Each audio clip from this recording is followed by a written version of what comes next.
What's up, motherfuckers? It's Rock T7 here. This is my new gimmick. From now on, I'm gonna be wearing this mask. Not really. This is an old wrestling mask. Anyway, what's up, YouTube wrestling fans? Rock T7 here. Fix my hair, damn it. I'm here to introduce my friend Carson Steel. What's this guy? This dude. He's gonna be doing YouTube videos with me. We're gonna be doing a show called This Week in Wrestling. So he's about to introduce himself. I'm gonna step out. He's also gonna be having his own YouTube channel, which we will get the link in the sidebar, so you can check him out and subscribe to him as well. What's up, YouTube listeners? Today I want to talk about some stuff going on in TNA and WWE. I got my notes here, and I just want to talk about, starting off in TNA, the roles of several superstars that made their debut and made their return this past week on Impact. Starting off with Sting, his attack on Hogan. I could honestly say I saw that coming.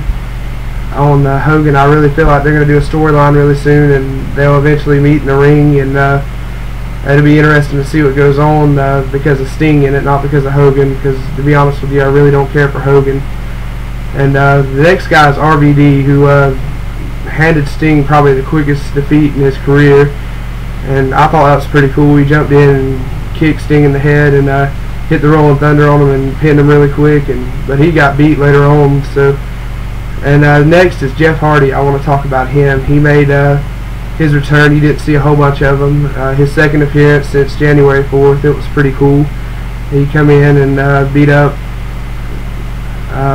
Desmond Wolfe for a minute, and it's going to be interesting to see where they put him. I feel like they'll put him in a title hunt, and I want to talk about the TNA title for a little bit. AJ, he'll be defending his belt at Destination X against the Monster Abyss, and that'll probably be a really good match. I like the Monster Abyss, and I really like the way that they're going with AJ right now. It's pretty good to me, just to see Flair and to see kind of like a new Ric Flair coming out in him. It's a new kind of confidence, and I really think it'll be interesting. I see AJ beating him, and I see him and the Pope having a pretty good match in the cage here in a couple months, but I see AJ staying champion for a while. I really like the way they're going with him.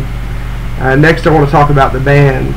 The band, they're going to finally come to heads at Destination X. They've got Sean Waltman and Scott Hall versus Kevin Nash and Eric Young, and as you saw, Eric Young got a little bit of revenge this past Thursday. It was pretty cool, the match with him and Sean Waltman, or Six Pac, what have you, and I think it'll be interesting. I see the band winning that and staying in TNA for a little while, and it'll be really cool to see, because I was a big fan of the old NWO.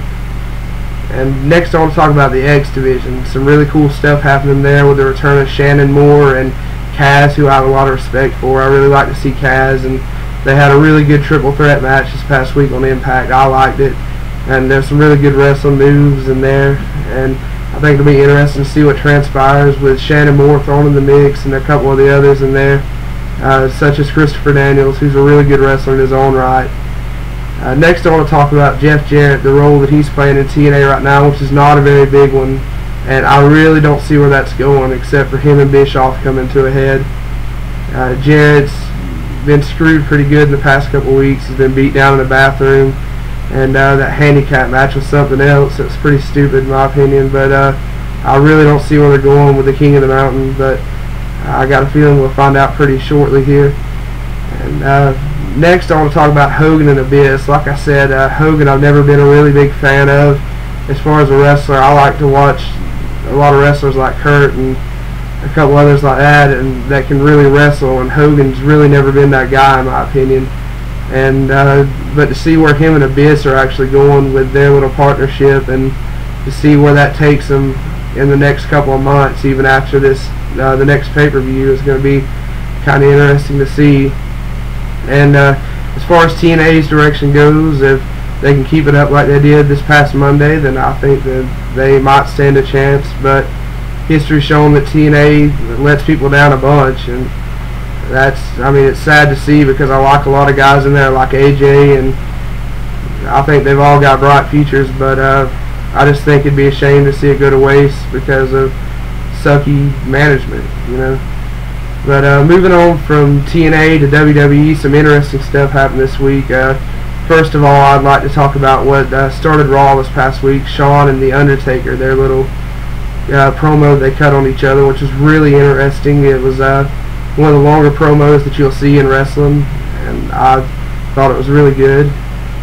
That Shawn actually got the last word in that. I didn't expect. You don't see that a whole bunch with things with The Undertaker in it, but both are awesome wrestlers. I honestly don't see Shawn beating The Undertaker. It'd be really cool if he did, but I see The Undertaker winning that, and Shawn, I mean, it's going to be a shame to see him go, in my opinion. He's one of the best wrestlers of all time to me, and I'm a huge Shawn Michaels fan.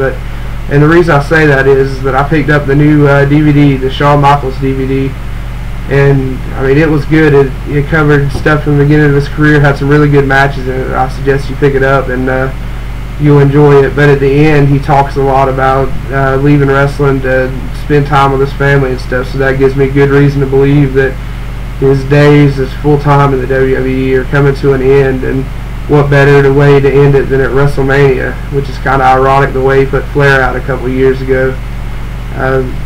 Next, I want to talk about Triple H and Sheamus. Not a lot happening there yet, not a lot of build-up, but I think in the next couple of weeks there will be, and I think that Triple H and Sheamus, who little known fact, they train with each other, that they'll put on an awesome match at WrestleMania. Sheamus is one of the better superstars to debut here lately. He's kind of interesting, and he's still developing, as you can tell if you watch him. And I think that Triple H can make anybody look good in the ring, even if they're not really a good wrestler. So having somebody like Sheamus to work with is awesome, and I think that'll be something to look forward to. Next is Edge and Jericho. It's been really interesting. It's been kind of funny to see Jericho get speared as much as he has, and I really like Jericho and I really like Edge, and anyone that you ever listen to do an interview will talk about how they are probably the best two wrestlers of today. So I think it'll be awesome to see their match at Mania, and there's probably not a better two people that they could have put in SmackDown on there, and I really see Edge winning the title is the way I'm going to predict that. This is just a fastball prediction that I'm going to predict. It's something that I've been feeling is going to happen for a while, but at Mania I'm going to predict that Triple H turns on Shawn. I think that he'll beat Sheamus at Mania, or lose to him. It's really irrelevant, but I see that later on that night with the Shawn and Undertaker match, that especially seeing it's no DQ, that Triple H makes an appearance in there and turns on Shawn, and that's going to be how Shawn loses. That's just how I think it's going to happen. Triple H has been face for way too long, and I think it'll be interesting for him to turn heel now, especially with the feeling that Shawn's about to be leaving. And I think that after that they're going to give him a title shot. It's been a while since he's held the title, and I think that he'll have a run against Cena after that, and I really think that'll be an interesting rivalry. I mean, it's something you haven't seen in a little while, and I really think they can do a lot of cool stuff in that. And next I want to talk about the top 5 moments of wrestling this week. In my opinion, the top 5 from TNA and WWE. Number 5 is the handicap match between Orton and Legacy. Start off with Orton jumping him from behind. That's kind of vintage Orton, and Legacy really surprised me. I figured Orton would win that match, but that was really good. There was some good wrestling in there, and a lot of twists, and like I said before, it'll just be really interesting to see where that rivalry goes. Number 4 is the return of RVD. Long anticipated. I didn't see him going back to WWE. I'm happy he's in TNA. I think he'll do good things for it there, but the way he come in and finished Sting like he did, and even though he took a whooping after the match, that was really cool to see. And number 3 is the X Division triple threat match. The way it happened, Doug Williams, I really had my doubts about him before now, and it might have been just because he was in there with Daniels and Kaz, but the fact of the matter is, them 3 went there, had an awesome match, and surprisingly enough to me that Doug Williams won. I really saw Kaz winning the title, and like I said, it'll be interesting to see where that goes from here. The second moment of the week, in my opinion, is Kurt Angle and the Army thing. It was really cool to see the Army there, and to see Mr. Anderson, Mr. Kennedy, whatever they're calling him these days. That little promo they shot off there, and to see Kurt spit in his face, it's a new kind of aggression from Kurt that we haven't seen in a while, and I think that's really interesting, and it'll be cool to see that rivalry come to a head.